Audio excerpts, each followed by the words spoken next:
Buenos días. Lo primero de todo, nada, deciros que espero que todos estéis bien, igual que vuestras familias, y vamos a empezar a explicar los estándares de la Segunda República, ¿vale? El primero que vamos a explicar es el que dice, explica las causas que llevaron a la proclamación de la Segunda República y relaciona sus dificultades con la crisis económica y mundial de los años 30. Bueno, a mí me parece muy apropiado encuadrar la República en el contexto internacional del momento. Sabéis que en 1929 hay una crisis internacional derivada de la caída de los bancos de Wall Street. A partir de ahí caen todos los bancos en Estados Unidos y desde ahí van a caer toda la banca internacional, Francia, Inglaterra, y va a llegar de una manera tardía a España. Esto es muy importante para encuadrar cronológicamente la Segunda República Española y así nos lo pide el estándar. Por tanto, sería conveniente introducirlo ahí. Muy en la línea de esto anterior, hablaríamos de cómo estaba el panorama europeo del momento. Ya hablamos que después de 1917 se produce la revolución bolchevique en la Unión Soviética, en Rusia, ¿vale? Se crea el primer gobierno comunista del mundo y eso va a repercutir en todo el movimiento europeo. A partir de este momento, pues se van a difundir mucho las ideas del comunismo, ¿de acuerdo? Sobre todo en toda la clase obrera.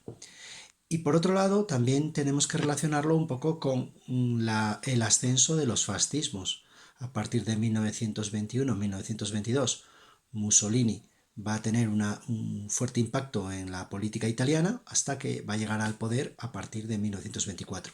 Y en Alemania sucede algo parecido. La figura de Adolf Hitler, como a partir de 1929-1930 va a tener cada vez más poder hasta llegar a ser canciller de Alemania. Estas dos circunstancias son muy importantes. Por un lado, el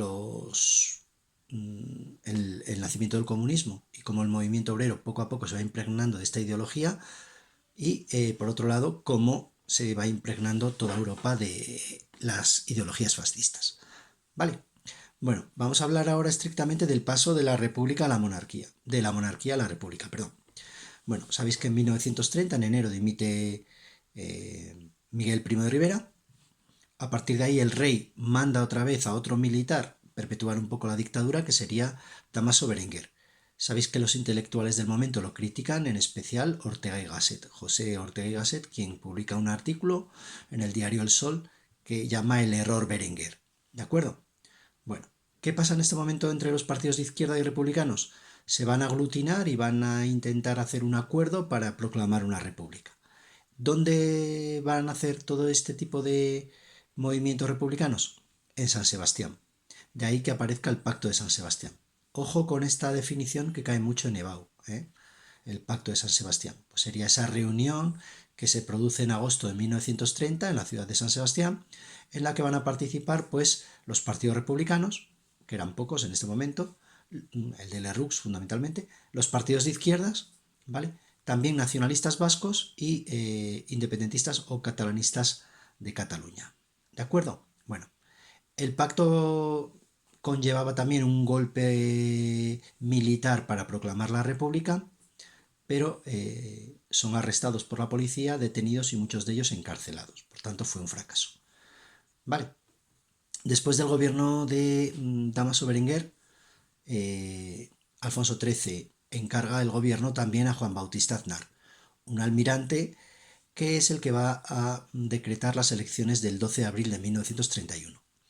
Es muy importante que tengáis en cuenta que estas elecciones fueron elecciones municipales, no eran elecciones a presidencia de gobierno.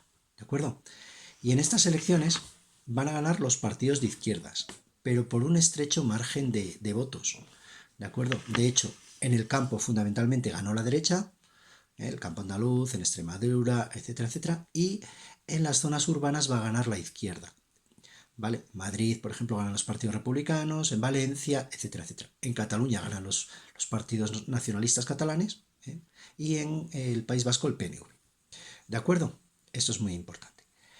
Y una vez conocidos los resultados, se va a proclamar de una manera espontánea la República en muchas ciudades de España. Por ejemplo, en Madrid, tenéis esa foto que he colgado ahí en el blog, o en Barcelona, etcétera, etcétera, etcétera.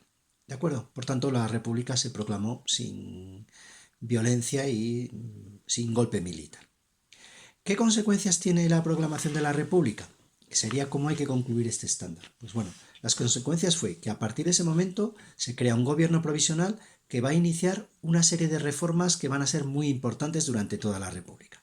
En primer lugar, una reforma agraria, cuyo objetivo era dar tierras a los trabajadores del campo, ¿vale? Y que perdieran, por así decirlo, las tierras o la propiedad de la tierra los grandes terratenientes. En segundo lugar, va a haber una reforma militar encaminada a modernizar el ejército, pero también un poco a apartar a militares golpistas. ¿De acuerdo? En tercer lugar, va a haber una reforma religiosa muy importante y además va a ser muy polémica.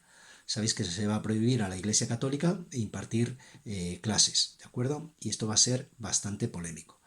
Dentro de esta reforma militar veremos que aparece la ley del divorcio, la ley de matrimonio civil, la aparición de los cementerios civiles, es decir, que la Iglesia perdía ese monopolio social que había tenido durante muchos siglos. Y por último, otra reforma también muy polémica va a ser la reforma autonómica.